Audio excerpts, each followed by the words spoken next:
UNESCO nos convoca hoy para celebrar el Día Internacional de la Lengua Materna como una forma de poner de relieve la pluralidad y el plurilingüismo en todo el mundo.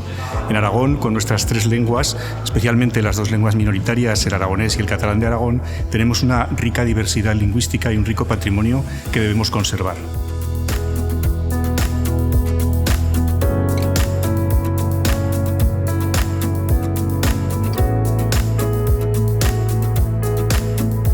Este documental, Voces en el Cierzo, son precisamente 16 voces que diseminan la lengua aragonesa y catalana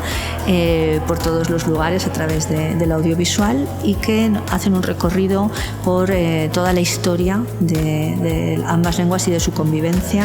a día de hoy en la Comunidad de Aragón hasta llegar a la actualidad.